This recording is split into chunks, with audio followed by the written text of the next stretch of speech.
Hello guys, आप लोगों का स्वागत है मेरे यूट्यूब चैनल पे। एक समय की बात है, एक लकड़हारा और उसका परिवार रहता था जो कि बहुत ही गरीब था।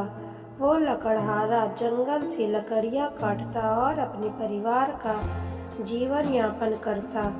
ऐसे ही उनका समय बीत रहा था। तभी एक दिन की बात है, बहुत जोरों की बारिश होती है। लकड़हारा अब लकड़ी काटने के लिए तैयार होता है। तब उसकी पत्नी कहती है कि आज तो बहुत तेज बारिश हुआ है और सारी लकड़ियाँ भी गीली होंगी। ऐसे में लकड़ियाँ बिकेंगी नहीं, तुम जंगल जाकर क्या करोगे? तब लकड़हारा कहता है कि अब क्या कर सकते हैं, बारिश हुई है तो। तब उसकी पत्नी कहती है कि घर में भी खाने के लिए कुछ नहीं है, तुम एक काम करो, जाके मुखिया जी से कुछ पैसे मांग लो, आज के लिए हो जाएगा। लकड़हारा कहता है कि ठीक है और वो मुखिया जी के पास चला जाता है, लेकिन मुखिया उसको कुछ भी पैसे देने से मना कर देता है और धुतकार के उसको वहाँ से भगा देता है। लकड़हारा बहुत ही उदास हो जाता है और वह सोचता है कि आज तो मेरे बच्चों को भी और हमें भी भूखा ही रहना पड़ेगा, क्या करूं? वह इसी चिंता में डूबा हुआ रहता है और रास्ते से जाता है। रास्ते में उसे एक गड्ढा मिलता है। वह गड्ढे पे ध्यान नहीं देता और गड्ढे में गिर जाता है। गड्ढे में गिरने की वजह से उसका पैर टूट जाता है। अब उसकी बीवी और भी ज़्यादा चिंतित हो जाती है। कहती है कि हे प्रभु, आपने क्या किया?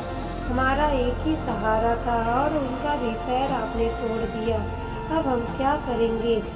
ये सब बातें उसकी बेटी रहती है छोटी सी, वो सुनती है। उसको बड़ा दुख होता है। वह सोचती है कि मैं अपने पापा मम्मी की मदद करूंगी और वो कुल्हाड़ी उठाती है और जंगल की तरफ लकड़ी काटने के लिए चल देती है। अब वो जैसे जैसे जंगल में आगे बढ़ती है, जंगल वैसे ही खतरनाक और भयानक लगने लगता है। वह डरने लगती है। तभी अचानक से उसको एक सीढ़ी दिखाई देती है। वह सोचती है कि लगता है जंगल से बाहर जाने का रास्ता मिल गया। जैसे ही वो सीढ़ी के पास जाती है, उसको एक बूढ़ा आदमी दिखाई देता है। बूढ़ा आदमी उससे कहता है कि बेटी, तुम सीढ़ी पे मत जाओ। अगर तुम सीढ़ी पे गई तो तुम्हें वहाँ ऊपर एक परी मिलेगी। परी के सवालों का जवाब देना होता है। अगर तुम जवाब दे दी तब तो तुम्हें खूब ढेर सारा धन मिलेगा, अगर नहीं दे पाई तो वो तुम्हें मार डालेगी।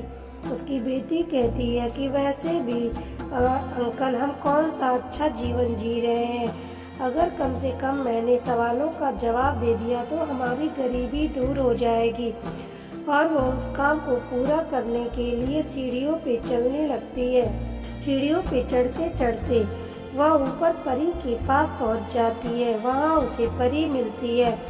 तभी परी लड़की से कहती है कि मुझे पता है तुम यहाँ पे क्यों आई हो, अपने माँ बाप की सेवा के लिए आई हो, लेकिन यहाँ के कुछ नियम है, तुम्हें मेरे सवालों का जवाब देना पड़ेगा।